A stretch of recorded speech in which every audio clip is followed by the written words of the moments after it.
बिस्मिल्लाहिर्रहमानिर्रहीम हामिदन व मुसल्लियन अम्मा बाद।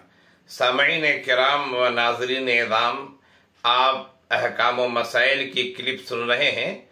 आज जिस सवाल का जवाब आप हजरात की खिदमत में पेश है, वो सवाल हैदराबाद के एक साहब ने किया है कि मुफ्ती साहब ज़रा ये बताइए कि सूरह तौबा से पहले, कुरान करीम की एक सूरह है सूरह तौबा, सूरह तौबा से पहले बिस्मिल्लाह पढ़ना दुरुस्त है या दुरुस्त नहीं है, बिस्मिल्लाह पढ़ना चाहिए या नहीं पढ़ना चाहिए। उन्होंने ये कहा कि मैंने बहुत सारे लोगों से सुना है कि सूरह तौबा से पहले बिस्मिल्लाह नहीं पढ़ना या सूरह तौबा की तिलावत करना तो बिस्मिल्लाह नहीं पढ़ना, ज़रा आप सही रहनुमाई फरमाएं।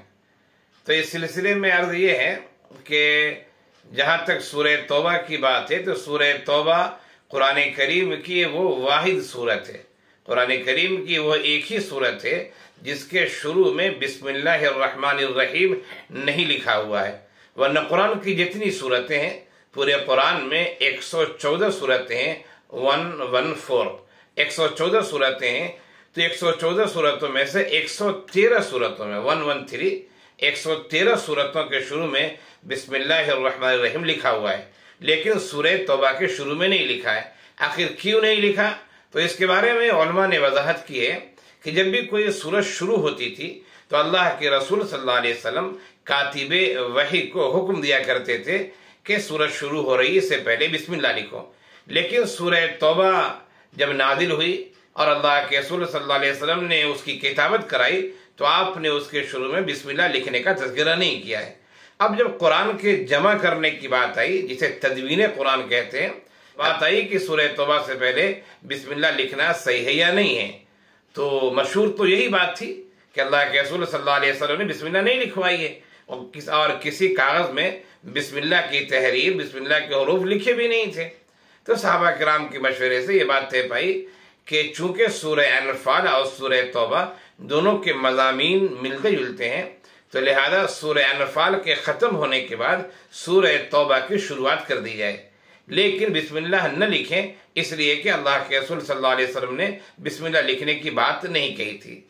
तो यहाँ से फ़ुक़हा किराम ने यह मसला बयान किया है कि जो आदमी सूरह अनफाल की तिलावत करते करते सूरह तौबा की तिलावत से गुजर रहा है, वो तो फिर सूरह तौबा के लिए बिस्मिल्लाहिर्रहमानिर्रहीम वो नहीं पढ़ेगा। जिस तरीके से आम सूरतों के शुरू में बिस्मिल्लाह हमारा पढ़ते हैं, लेकिन सूरह तौबा को अगर सूरह अनफाल ख़त्म किया हमने, फिर उसके बाद सूरह तौबा पढ़ रहे हैं तो बिस्मिल्लाह नहीं पढ़ेंगे।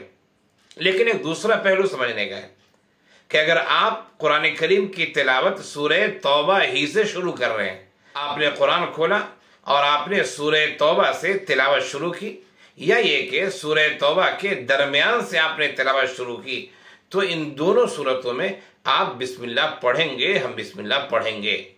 सूरह अनफाल से मिलाकर पढ़ते हैं तब तो बिस्मिल्लाह नहीं पढ़ेंगे, इसलिए कि बिस्मिल्लाह वहाँ है ही नहीं वहाँ पर, इसलिए तसलसल जिस तरह लिखा है उस तरह से पढ़ लेंगे हम।